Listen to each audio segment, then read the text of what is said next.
Howdy folks, Jambareeqi here, and welcome to Jambareeqi Orange, the show where I let my patrons decide what I review through a monthly poll.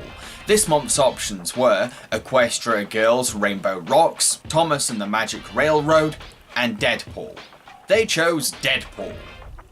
I'm pretty excited for this one because I've been wanting to see this film for quite some time. I didn't get a chance to see it at the cinema, so let's give it a look. In Deadpool, ex-mercenary Wade Wilson ends up meeting a beautiful escort called Vanessa, and they fall madly in love. Unfortunately, Wade gets terrible news that he's developed cancer. In a bid to cure himself, Wade agrees to be experimented on by an underground lab. At first, it seems like it's going to be a simple, quick procedure, but it turns out to be pure hell. A man called Ajax injects Wade with mutant genes, then tortures him until the genes kick in and plans to sell him to the highest bidder.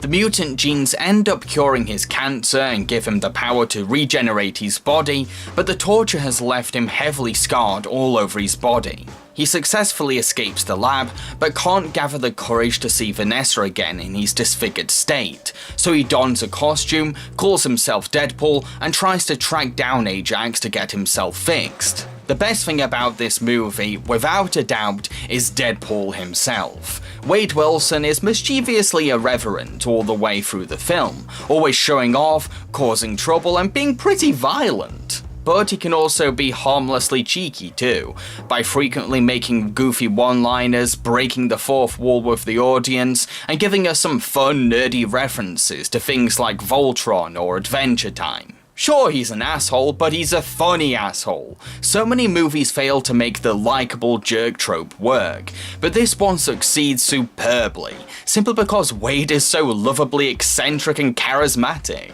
Look away, child. Look away!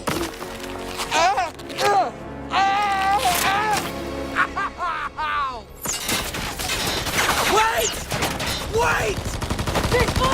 Wade's sense of humour is used as a weapon against his enemies too, a way for him to survive and prove to his torturers that they can't break him. Hey, don't take any shit from him, Cunningham. How tough can he be? With a name like Francis. Francis? That's his legal name. He got Ajax from a dish soap. I freaking love seeing a character use comedy to overcome evil, because it makes for great comic relief and proves that humour can be something empowering. One of the reasons why I'm not into superheroes as much as everyone else is because most of them take themselves way too seriously, even though they're dressed in ridiculous costumes. So Deadpool is my cup of tea. He's self-aware and embraces the inherent silliness of the superhero concept. Deadpool's fighting style blends competent techniques with his own naughty personality, resulting in action sequences that can be humorous but also immensely badass. It's hard to lose attention when Wade is fighting opponents, because he's either cracking hilarious jokes or impressing us with a super cool attack. You may be wondering why the red suit. Well, that's so bad guys can't see me bleed. This guy's got the right idea. He wore the brown pants. Fine! I only have 12 bullets, so you're gonna have to share. Let's count them down. Deadpool's mutant powers are usually played for laughs, which is great, because some of the best scenes involve his ability to regenerate. Like when he casually saws his hand off to break free from some handcuffs, and his hand grows back like a baby's. It's weird but hilarious. But Deadpool's appeal isn't the only great thing about this film. The movie does a really good job building a tense hero and villain relationship throughout the story. Ajax isn't some generic bad guy, he's the one responsible for Wade's scars. He mentally and physically tortured Wade himself. This makes the whole hero versus villain dynamic feel personal. We care about Deadpool defeating the antagonist because we saw the hell that Ajax put him through. We're kept engaged all the way through the film because Deadpool is facing an enemy that personally ruined his life, and it's that deep-seated connection that keeps us invested in their confrontations. Looking good, Francis. Well rested. Like you've been pitching, not catching. Ringing any bells? No?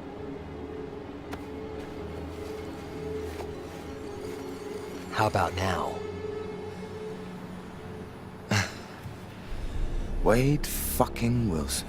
And Deadpool isn't alone in this battle. He's joined by X-Men members Colossus and Negasonic teenage Warhead. Despite his big metal appearance, Colossus is adorably innocent and good-hearted, a brilliant contrast against the hard-edged, mean-spirited Deadpool. Oh, you're on the left. You're beautiful. That is so sweet. Thanks.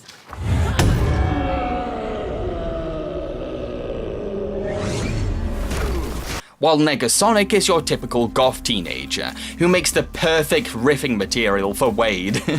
Can we go? Look! I'm a teenage girl. I'd rather be anywhere than here.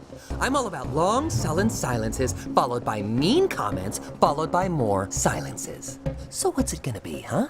Long, sullen silence or mean comment? Go on. You got me in a box here.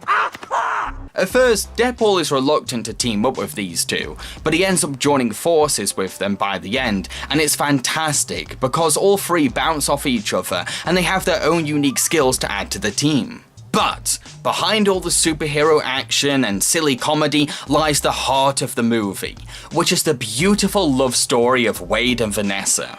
These two are an amazingly gorgeous couple, and I ended up becoming so attached to them. Their sexual chemistry sizzles, their relationship is adorable, and their love for each other is beyond heartwarming. When Wade discovers he has cancer, I genuinely didn't want him to leave Vanessa, and I love Vanessa for supporting the hell out of him no matter what. We can fight this. Besides, I just realized something. You win. Your life is officially way more fucked up than mine. And then after Wade becomes scarred later on and he finds it hard to go up to Vanessa, I kept screaming at the screen, "Go back to her! She loves you, man! She won't care if you look like Freddy Krueger!" The love story is so important to this movie. It gives some well-needed soul to what's essentially a pitch black comedy. Visually, this is a very grungy looking movie, which really helps audiences know that this isn't your usual squeaky clean superhero story. It's something dirty and rough.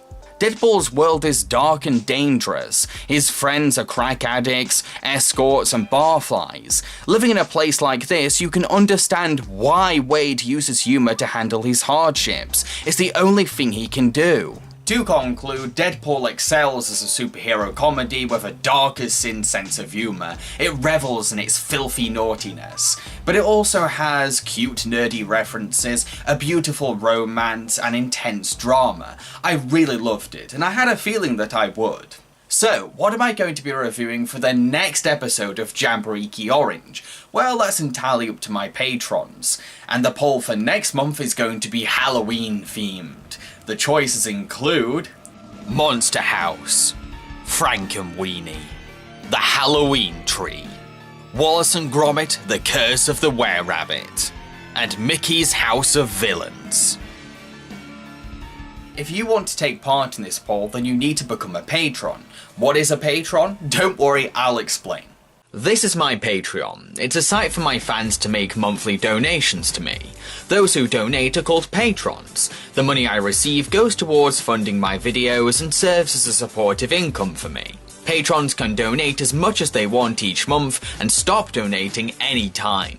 All donations are greatly appreciated, and in return for their patronage, patrons are given exciting rewards, depending on how much they donate, including their names credited in my main show, access to exclusive videos, and the chance to decide a review on my channel. I'm very excited to find out which spooky film my patrons are going to pick for me in the next episode of Jambareeqi Orange. Cheerio, folks.